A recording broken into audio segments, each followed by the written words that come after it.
service. We have a wonderful opportunity and a special treat this evening. One of the Black community's many contributions to American culture is music.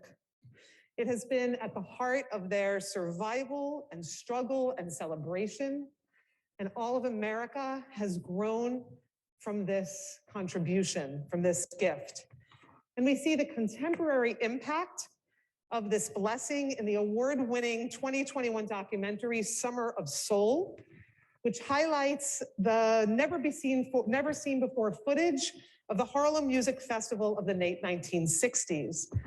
Our speaker tonight is the last surviving organizer of this extraordinary event, who was interviewed in the film. So just a few words about him. Alan J. Zerkin is a native New Yorker and a fellow Brandesian. I know there are others of us out here. He earned his JD at Yale Law School and is an adjunct professor of public administration at NYU's Robert F. Wagner School of Public Service.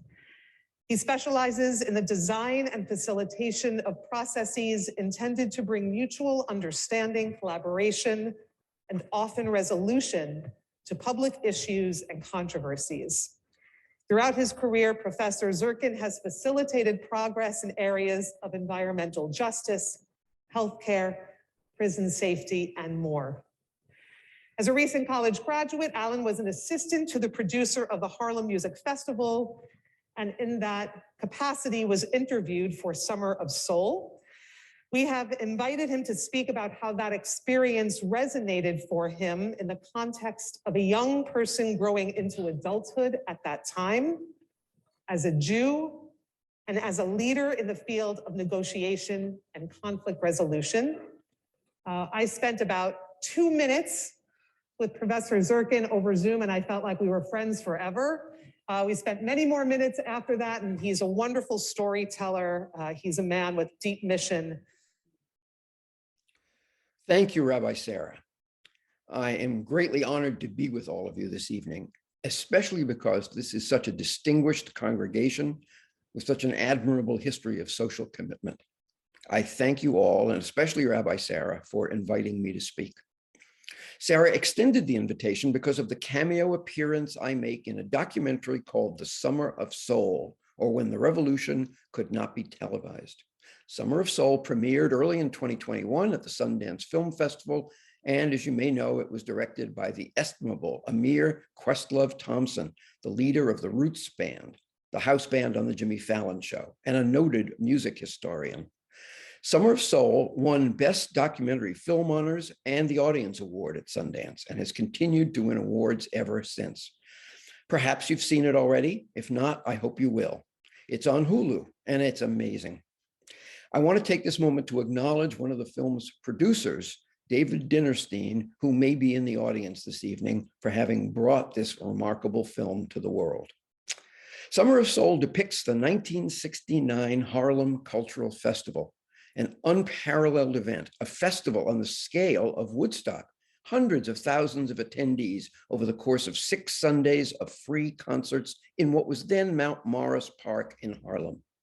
The festival featured the biggest names in soul music, jazz, rock and roll, Latin music, and other genres. Performers such as Nina Simone, B.B. King, Sly and the Family Stone, Abby Lincoln and Max Roach, The Fifth Dimension, Gladys Knight and the Pips, a 19-year-old Stevie Wonder, Mahalia Jackson, the Staples Family Singers, Moms Mabley, Mongo Santa Maria, the Chambers Brothers, Ola Tunji, and Herbie Mann, among many others. It has been referred to as the Black Woodstock, and it was all filmed by a director and producer named Hal Tulchin, whose footage never saw the light of day until now.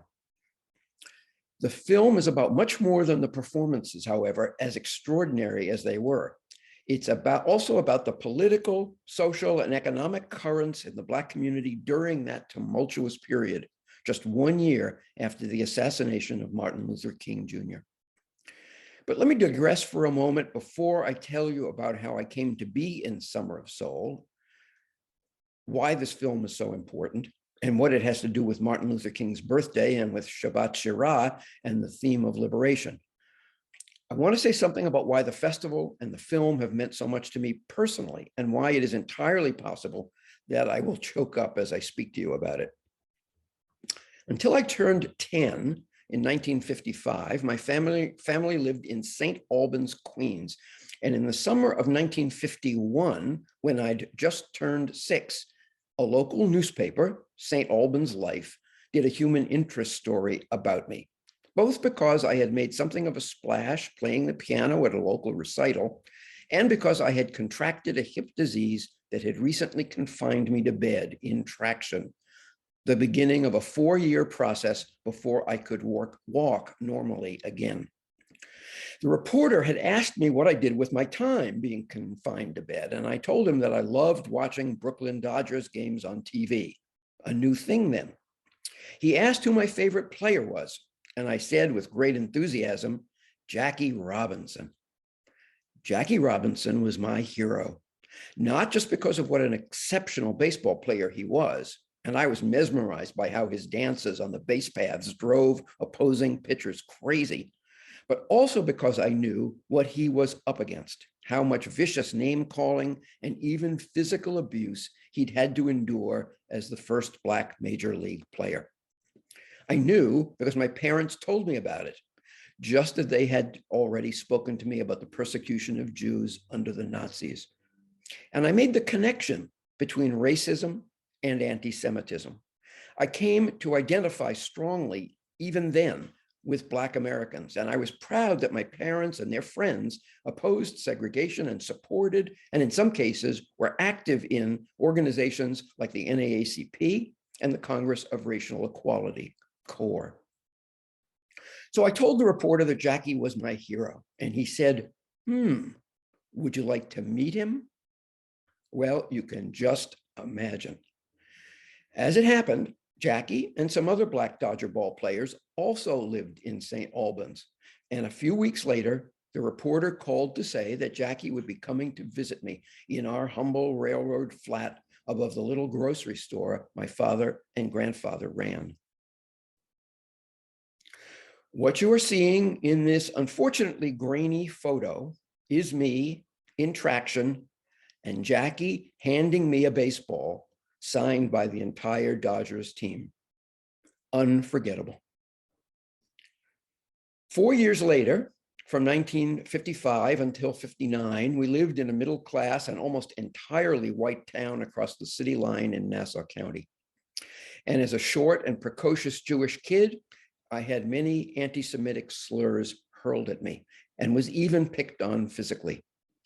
And so I have never taken for granted, notwithstanding that most Jews are by convention white and have greatly benefited from that privileged position through the decades after the Second World War, that when push came to shove, we were a minority group that couldn't count on being seen as really white.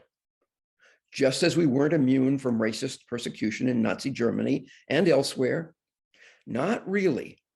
And we heard that clearly in the chants of white supremacists in Charlottesville. My point is that my felt kinship with Black people runs very deep. In 1967, I worked in the Community Relations Office of the New York City Department of Parks, my first job after graduating from Brandeis University in 1966. I was 21. I took community complaints and petitions seriously. One example of local interest, the chairman of an Upper West Side community board wrote to say that for many years, local public schools had been unable to get permits to use ball fields in Central Park because they were all in the hands of private schools, and permit renewals got priority. I am proud to tell you that I personally got that undone, and public schools immediately thereafter got permits for ball fields right near here in the park. My boss was a 30-ish Black man, Courtney Callender, for whom a playground in Harlem is named. And my work often took me to community meetings in Black neighborhoods. Perhaps it was his observation of my comfort in that role and the close friendship that he and I had forged that led him in the spring of 1967 to assign me to assist a man named Tony Lawrence to bring his vision for a Harlem Cultural Festival to fruition. I was thrilled. That's Tony Lawrence. Tony Lawrence was a Black nightclub singer and band leader. He had organized a series of block parties in Harlem parks in 1966, and now in 1967 had a green light to produce this larger festival in the parks. No doubt the administration of Mayor John Lindsay saw this as a way to keep things cool in Black communities that coming summer, given the plethora of riots that recently had been taking place in Negro ghettos, as they were called then, in the preceding years. In 1967 alone, in Tampa, Cincinnati, Atlanta, Detroit, and Newark and New Brunswick, New Jersey, there were riots. My role was to ensure that the Parks Department provided what Tony needed. Each week that summer, a festival event was going to take place at a different location, all in Harlem, mostly in parks. So every week, Tony was going to need a new stage, sound system, lighting, staging area, etc. The civil service staff of the Parks Department, on whom Tony would be dependent, were hardly immune from the racism of the time. So it wasn't clear that Tony would get what he needed without some inside help. I should note that the civil servants at Parks then were mostly patronage holdovers from Robert Moses's tenure as Parks Commissioner, just one among the city and state agencies he ran all at the same time. Moses's biographer, Robert Caro, once told the New York Times, Moses was the most racist person I ever met, unquote. Just saying. As the festival unfolded in the summer of 1967, I felt like I was part of something historic and meaningful. Little did I know how significant it would become in 1969, the iteration of the festival we see in the film. For the record, I left the Parks Department in 1968, so I had nothing to do with the festival's 1969 grand apotheosis. Apart from the extraordinary performers Tony lined up for the 1969 festival, which itself justified the making of this film, what is so remarkable about the film is that for 50 years, the very fact that the Harlem Cultural Festival had taken place had essentially been lost. Think of it, 6 days of incredible music right here in New York City, the best that America's communities of color had to offer, and no one remembered it. Over the years, I would ask people who I thought would surely know about it, and I would get back only puzzled looks. They would say, "What are you talking about? How could that have happened and I wouldn't know about it?" Even Questlove himself, an eminent music historian, especially of the history of Black music, knew nothing about it before the trove of Hal Tulchin's reels were brought to his attention. The Harlem Cultural Festival had literally disappeared into a black hole, just as the Tulsa 1921 race massacre against a Black Greenwood community had. I don't know about you, but I knew nothing about that until last year. How is it possible that these erasures could occur? And what does it mean that they did? I think they speak to the pervasiveness of racism in America, which in the late 1960s was still virulent and vicious in ways that are almost unimaginable today, notwithstanding how strong the legacy of racism remains. It was only after Tulchin's death in 2017 that his family discovered the 50-odd dust-covered reels of tape in his basement. Tulchin had never been able to interest anyone in backing the production of his documentary about the 1965 festival. One can only presume that it was because the festival was about Black people and for Black people, and that no one thought it would be of any interest to the white market, the only one apparently that mattered. Over the years, I periodically Googled Harlem Cultural Festival and Tony Lawrence, and I'd never found anything. I was very sad about this and frustrated. Just ask my wife. I actually began to doubt my own recollections. Had this festival really happened? Did I just imagine it? I knew it had taken place, and yet there was zero evidence of it. Sometime in 2018, I Googled them yet again, And I was very excited to discover an article in a somewhat obscure journal called Poverty and Race about this Black Woodstock. I contacted the author, Brian Greene, and he was delighted to know that there was a living connection to Tony, if not to the Black Woodstock of 1969 specifically. And Brian later gave my name to Jonathan Bernstein, who was working on a piece for Rolling Stone magazine. I was quoted quite a bit in this second article, and that and Brian Greene's referral is how I came to the attention of Questlove's team. They asked me for an interview, and of course I was thrilled to do it. To my adult children's dismay, and further providing evidence of my obsolescence, I told them afterward that some fellow named Questlove was making a documentary about this wonderful thing I'd had something to do with back in the day, and that he had interviewed me about it. "You were interviewed by Questlove?" my daughter exclaimed, stupefied. "You don't know who Questlove is?" The eye rolls were impressive. Anyway, several parts of the interview made the cut, and I hope you will see the film if you haven't. It's brilliant, greatly deserving of the awards and acclaim it has received. So, what does all this have to do with Martin Luther King Jr.'s birthday and with Shabbat Shirah and its song of liberation? When one sees the film and listens to the moving testimonials from people who, as children, teens, and young adults, attended the '69 festival, one realizes that for them, this wasn't just a series of concerts. This was a liberation event, an expression of the greatness of Black culture and the potential for excellence and achievement throughout the community, at a time when Black people in America were grappling with their identities and asking profound questions about whether there would ever be a place for them in the United States of America. One of the most important aspects of Summer of Soul is its portrayal of that struggle taking place at the time for the soul of the Black community. Black leaders like Dr. King still spoke about Negroes and remained committed to nonviolence, while more radical leaders like Stokely Carmichael, the leader of the Student Nonviolent Coordinating Committee, SNCC, were proclaiming the need for Black power in ways that sounded like nonviolence was no longer what the group stood for. And even more radical groups like the Black Panthers spoke about the armed defense of Black communities from the police. Malcolm X said that Black people would never be accepted by white America and needed to separate themselves from it. To many, King's commitment to nonviolence and working within the system seemed quaint and naive.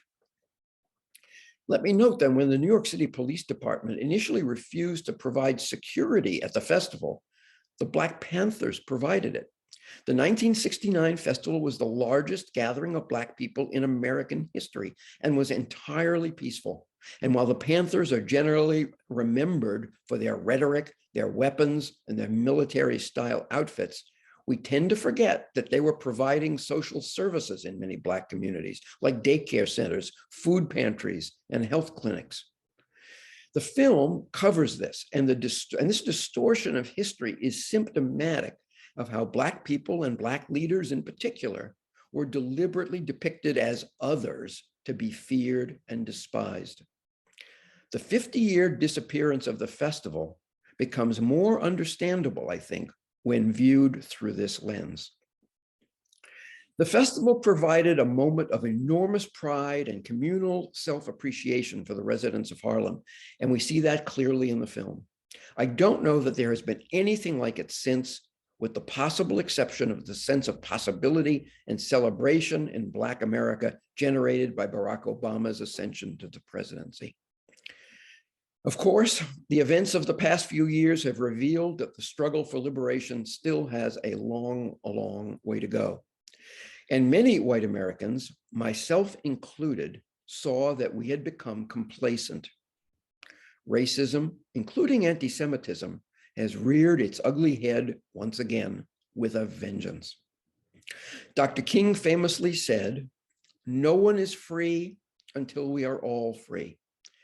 And on this Shabbat Shirah, it is apt that we reflect on what remains for each of us to do.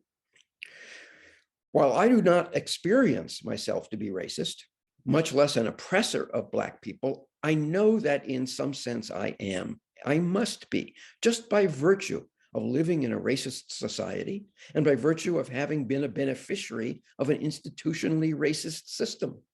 The neighborhoods I was able to live in, the schools I was able to attend, the opportunities that were opened to me, our Jewish communities, norms and institutions, etc. It's just the way it is if you're white, and it's important to recognize how we have been privileged. That recognition is a place to start thinking about what there is to do. In his 1963 letter from a Birmingham jail, Dr. King wrote that freedom is never given voluntarily by the oppressor. It must be demanded by the oppressed.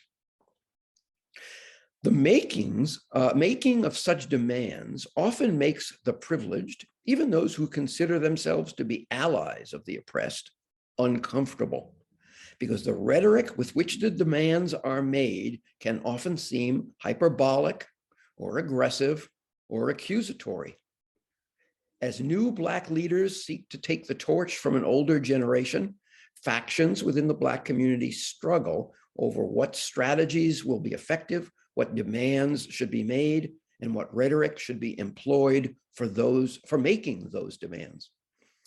And I think our goodwill, our empathy, and our patience will therefore be put to the test, just as perhaps some of what I have said may be uncomfortable to hear.